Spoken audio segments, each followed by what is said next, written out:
popular as Row, Row, Row Your Boat. It's a little song called Hypnotized by a very little-known artist, Biggie Smalls. But he's produced so many records for so many artists. Please, big round of applause for the one and only Ron Lawrence, everyone. All right. Now, you can't have Kid and Play without their DJ.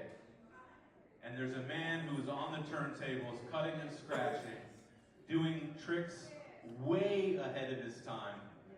The one and only DJ Wiz, everybody.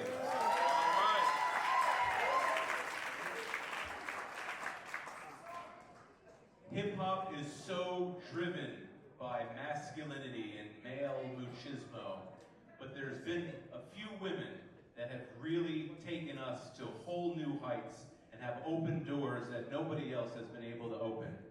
One of those women is someone by the name of Sweet Tea, everybody.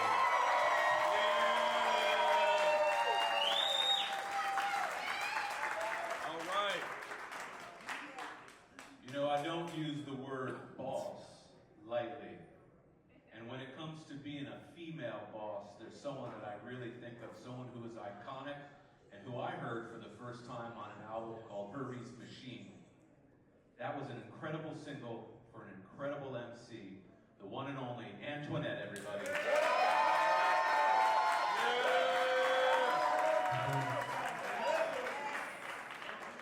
Last but not least is somebody whose musical sense, fashion sense, can only be described as, well, now the adult genius, but once the boy genius.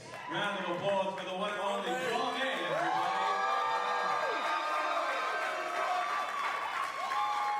What's up, the new album?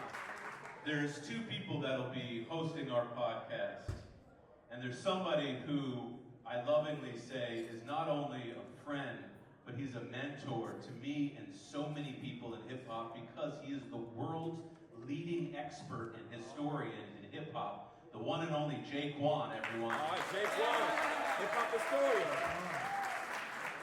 Also one of the chief journalists over at Rock the Bells. Okay, so if you've ever read or heard anything from Rock the Bells, chances are it was from Jake Wan. Yep. And there's someone who precedes everyone, almost everyone. Where's Hollywood? Almost everyone in this room.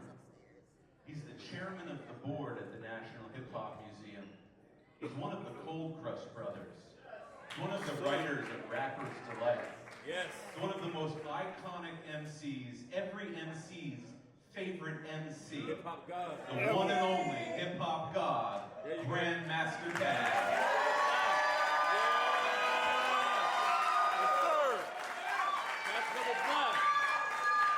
Without further ado, take it away, fellas. Check is in the mail, Jeremy. Like I said, I'm from Queens, so we weren't, or they say we weren't hip enough. So when the Bronx was doing, all the styles came from the Bronx. We caught it afterwards. And I kind of wanted to go a little bit further. My musical influence was Prince, like Kwame, definitely Stevie Wonder, and I love Michael Jackson. Love Michael Jackson. But all those guys was international, all right? So I wanted to do something to leave New York, definitely, because my music was not hot in New York. It would be hot in DC, it'd be hot in LA, you know, but New York didn't give us no love. I didn't feel it. And the girls and Kid and them, they felt the same. We didn't get love from there. So we said, okay, let's go, the world is a big place. Let's do some pop music. And we were very familiar with pop music. You know, that's what we played. Was in a band before he became a rapper. So he was more musically inclined than I was. And so he didn't have no problem with that. Ron Lawrence also dabbled in keyboards. So all of us had musical backgrounds. And so we knew we could take it further. And so it just felt right. And when we were making records, they would just always leaned over to the pop side. Without us doing it on purpose, that's where it went. You know, nice hooks, gotta have a hook, boom, boom, a bridge. That's just the way records to us was made. So, it's like that. All right. Guys, let me jump my brother Ron Lawrence in. He's a special addition to the podcast. So Ron, I remember us talking before, and I asked you about the go-go influence and a lot of the music that Herbie put out. You know, a lot of trouble funk samples. You know, Big Tony. lot of go-go, and we here in the capital of the home of go-go. So talk to me about your part of that influence, or what go-go meant to you and Herbie in that whole history, briefly. Shout out to HU, you know. All right. So yeah, I went to Howard. Okay. Came to Howard in 1986, surrounded by this music called go-go. That I don't want to say I absolutely didn't know anything about it, because breakbeats had exposed us to it back in the day, like Trouble Funk, EU Freeze, Chuck Brown. Yep. Rest in peace. And E.G. the Cold Crush. You guys used to dance off of right, EU Freeze, right. Knock 'em Out, Sugar Ray, yeah. So those records, we were introduced to those. But coming to Howard University exposed me even more. And I would send records to Herbie. You know, I would send him go-go records. I was like, yo, check out this breakbeat. So these are fucking beats. And right, exactly. So, and he would use them. And one of them ended up on, I think it was My Mic Sound Nice? Yep. The Word. And I'll take you, man, yeah. And The Word also. So yeah, so that was my experience going to Howard, and you know, my contribution to, and plus they used to come down to Howard to visit me too, and have a ball. So, you know, they loved the girls and everything, and got exposed to go-go, and Herbie even started a group called Pleasure. A lot of people don't even know that Herbie was behind the female group Pleasure. That was his group. Yeah. So. All right. Movies were being made in Queens. I know some of it wasn't like the right kind of movies, but a lot of the hip hop influence came from Queens as well. A lot of style, LL, Run DMCs, a lot of style came from Queens, and it helped influence like some of the things we were thinking about, the things we were writing, like just how our whole beings. Like it was like you went out on Tuesday night, and you were at the Encore, and you were living you was going to a movie every Tuesday, you know. Yeah, Lacey's Roller Rink. It was like we were putting on. There was productions going on in Queens. You know what I'm saying? Huh? Yeah. So we I think a lot of how I felt and came through in my music from my experiences moving around, going to block parties, going to Latin quarters, going to a lot of those places. Just helped like instill like that hip hop in me, you know. That was it was a dope time. It can't be repeated. It can never be repeated. You had to be there, and I'm sad for those who weren't there because it's only gonna happen once, and we did that. We did that. I just want to say one thing. Andre DeBoer, our engineer, Andre DeBoer, is in the house. Andre,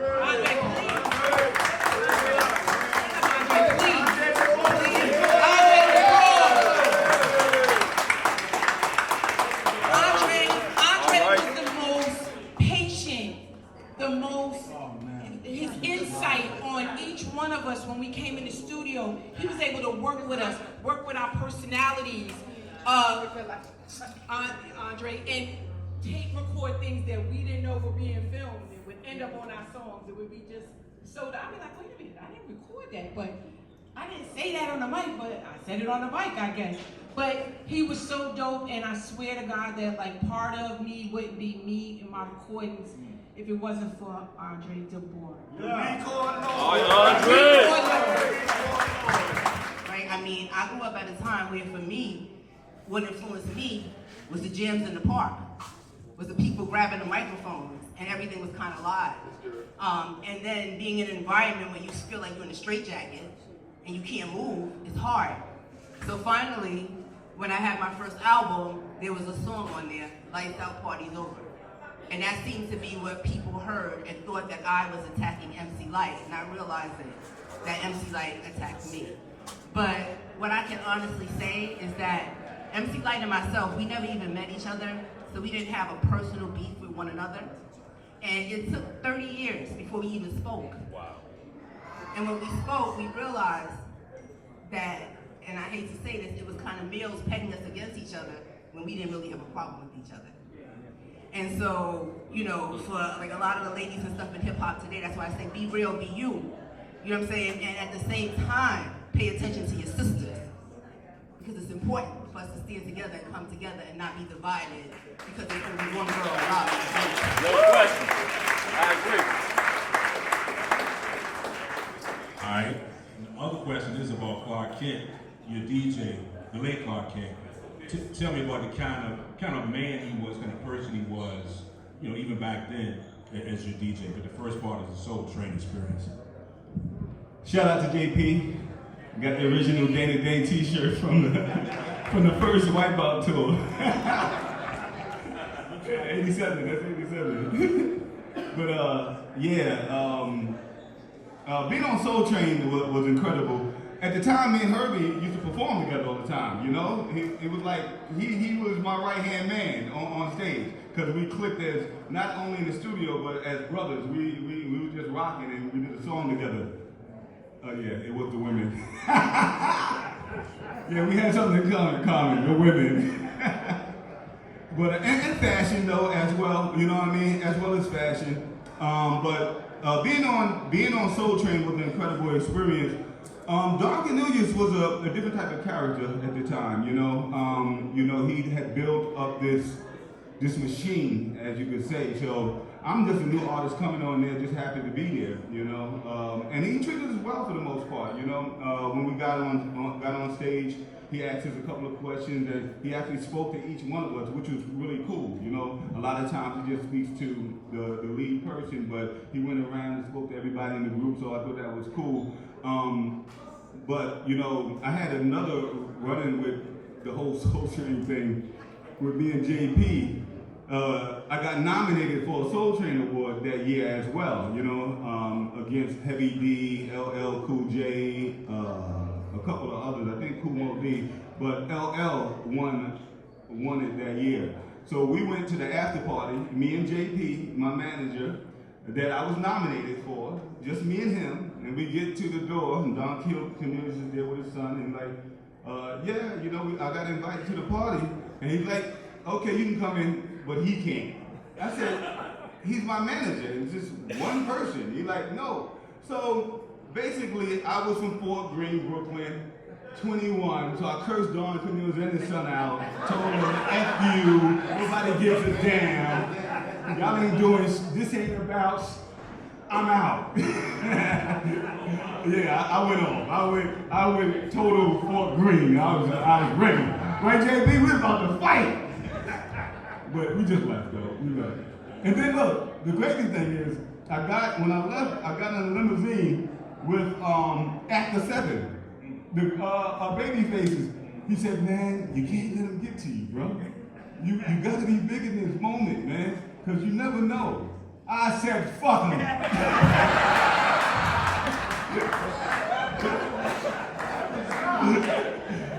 Yeah, so, but now Clark Kent, just moving on to Clark Kent, I met Clark Kent in 1986 when I first went to perform for the first time, one of the first times at Washington Urban High School on 14th Street, Manhattan. And I didn't have a DJ at the time, actually, so he dropped the record for me. And all he did was drop the record Nightmares for me, and we went on about our business, but I could tell he was dope just watching him spin that night. So fast forward a year later, I needed a DJ, and I remembered him, and I reached out to him.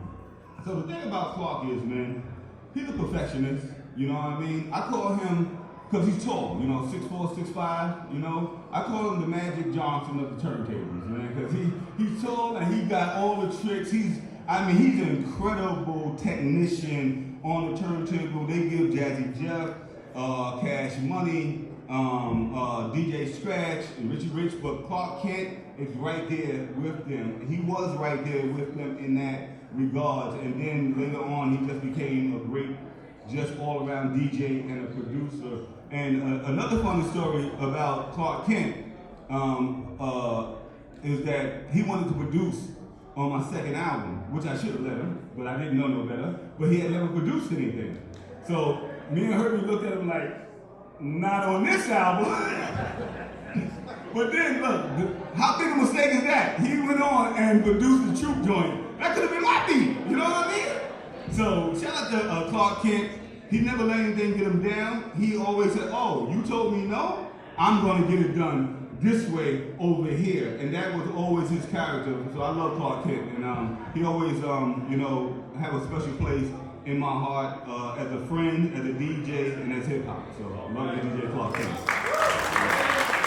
Few classics.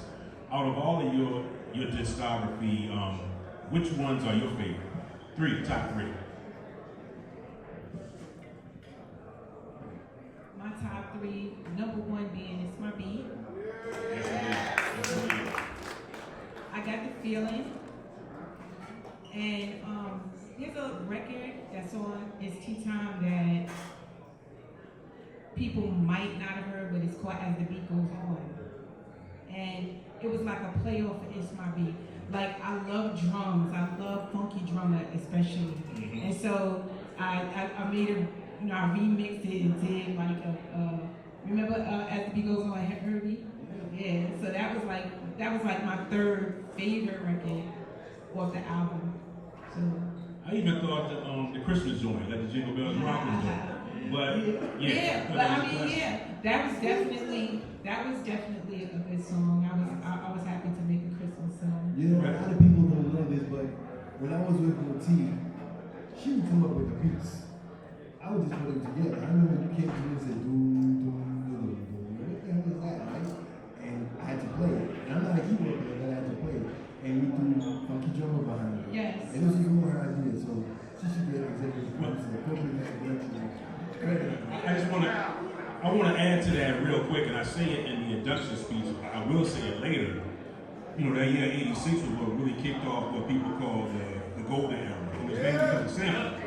But I don't know who was first, but it was either It's My Beat or Kool G Rap It's a Demo was the first to really kick off people using funky drummer. Then after that, Kwame said Sweet Tea was first. I think due to James, by Casio Run. They use a piece to president. They use it after me?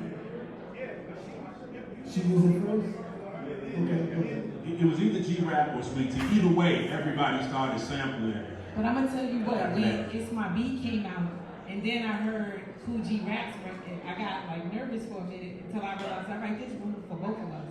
You know, so I was like, oh my God, because I love Kool G Rap's record as well. I thought the same thing when James came out and had everything with Fame and he's the president. I'm like, oh man. Some of those, not some, but most of those beats, I mean, they're universal. They come from the foundation of this culture, and they can be used over and over again. It's just like movies. How many Batman movies have they been? You know why? Because every generation there's a new producer, there's a new director, there's a new writer that says, you know, if I made Batman, I would make it like this. And that's why they keep making Batmans, all right? The beats are the same way. The beats are constantly being recycled. And your other question was about being compared to Rakim. And I'll be honest with you, I count it an honor and a privilege to be compared to Rakim. Rakim was one of my favorite male artists ever. Okay, completely awesome to me. And just the mere sheer fact that people would mention my name, right? And for him to want to do a record with me, and for him to want to do a record with me, meant the world to me. Because at that time, they always had male and female artists. And they compared females to other females.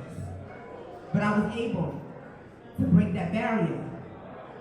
And so to me, it was an honor and it was a respect. And I truly appreciated it. And I'm so grateful for that. What was your first big production outside of your own music? Well, transitioning into production, I never really understood what a quote-unquote producer was. I gotta give 3 super special shout-outs because the 3 people that are responsible for me as a producer are in this room. So first you get Herbie. You know, Herbie is the first person that I ever knew, met, or ever witnessed being a producer. And I think when I did my first album, Herbie was super busy. It was Salt and Pepper, it was Kid and Play, it was Sweet Tea.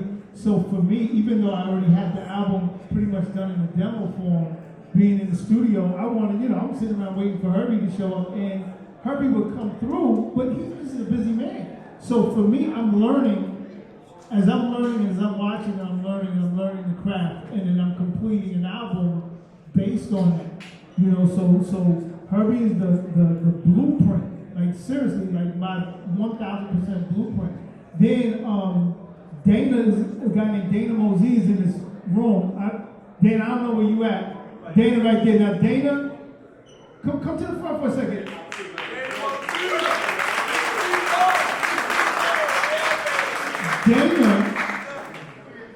Dana, like Herbie, I don't know if you knew this, but Steve would let me, when you go on tour, he would let me in your room and I would steal your drum machines and stuff.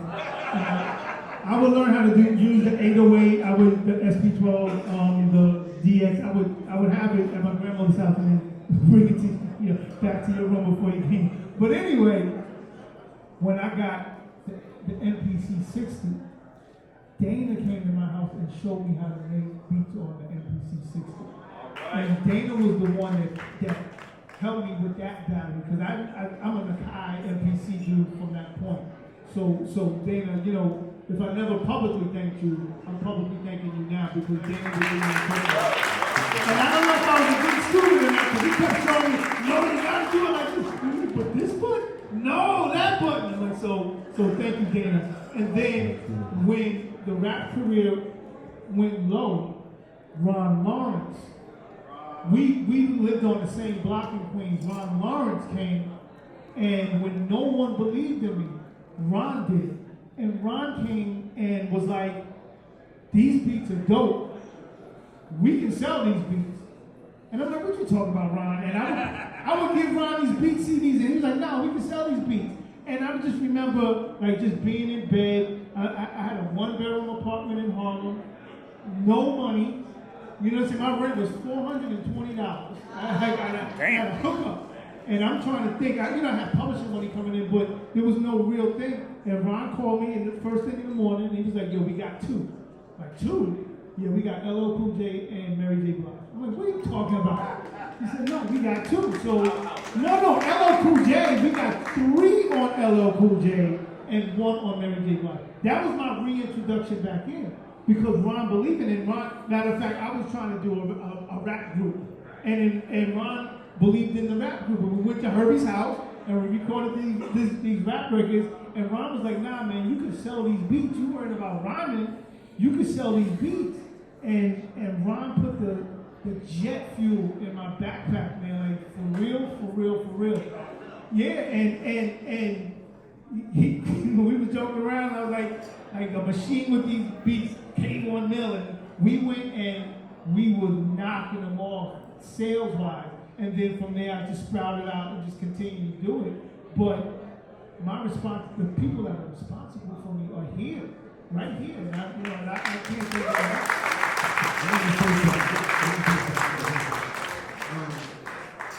I gotta tell you, out of all the groups that I worked with and produced, Kwame's probably the only one that I didn't produce like I produced others.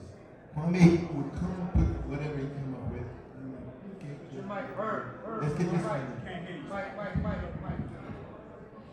One, two. I wanted to say that Kwame is probably one of the only groups that I produced, got credit for producing, but I didn't produce like I did the other groups. Kwame would come up with his work done. All I had to do was put a little polish on it, mix it, and then take it down to Sylvia. This is something that Kwame I gotta say thank you for it. You was easy to work with. I didn't do it. But at the same time, we're giving our accolades, but at the same time, Herb, what you taught me, for me, yeah, I may have come with the songs and everything like that, but listening to Herbie, he understood how to make the idea into what will become a classic. You understand? And that is the true definition of a producer.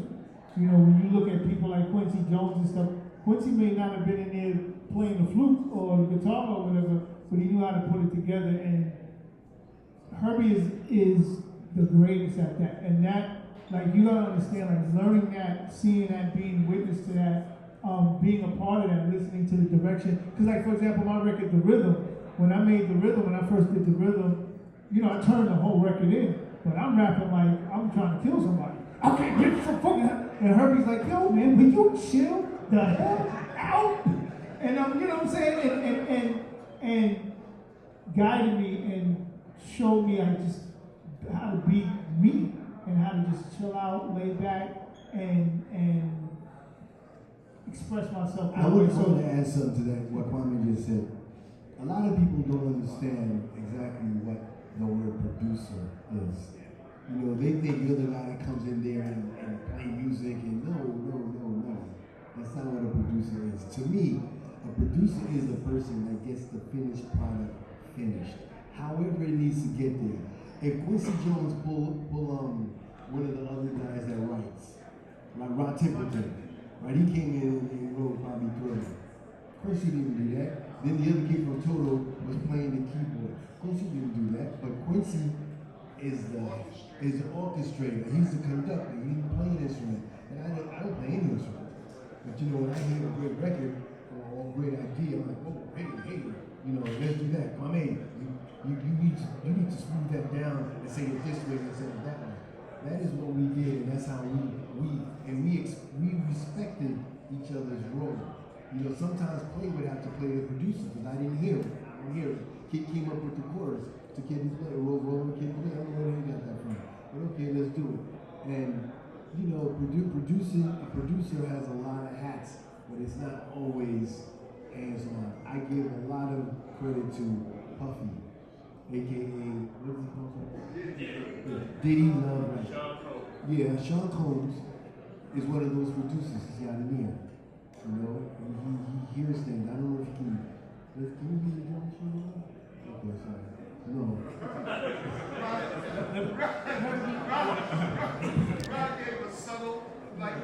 But there you go.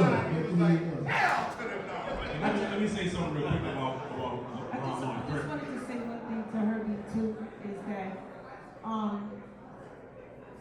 I appreciate everything that you've done for me and helping me with my career. I would come to the studio, very New York type of rhymes, New York, and he would say, Toy, there's a whole world out there. He said, there's a world outside of New York, and he said, and I want you to embody that in the records that we're making. And he helped groom me as well, and I want to thank you so much for that, Herbie. I want to say, I made Herbie the producer he is, all right? And you know how I did it? Because I was the hardest one that he had to work with. No, because to finish that question, I'm sorry, we went on this love fest up here, but also you asked me about the first thing. The first artist I ever worked with outside of just like myself or whatever is sitting right here, Antoinette. I'm 14 years old, and she allowed me to come in and we did a record together. And she is the first record. We had a record called Baby Make It Boom. And it was the first record I ever had a production credit on, a writing credit on. They spelled my name all the way wrong. Like, my name is Kwame, and I think on her record it was Quimie. She had like the wildest manager, and it's not her fault or anything, but she was the one that gave me a shot outside of the collective, like the immediate collective. She gave me a shot, so thank you for that as well. And in closing, real quick, I would say something about Ron Lawrence because he's the only one here that people don't know as an artist, but as a producer, They should. they're about to. So as a producer, he was part of the Invincibles, right? The Herbie.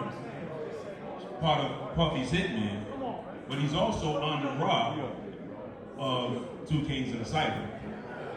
He's done so much in music, and we already said he produced Hypnotize for Biggie.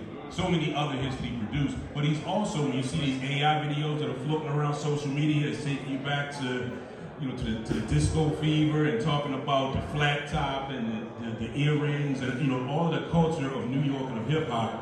This is the man behind those videos. Wow. So yeah. Wow, I didn't know that. Yeah. So that's Ron Lawrence for me. So I just want to say, thanks a lot. But the spotlight is really on Herbie Lovebug today, and I want to say, before Diddy, before Teddy Riley, before all of that, we used to watch those videos, and we used to see Herbie Lovebug next to his artists, right?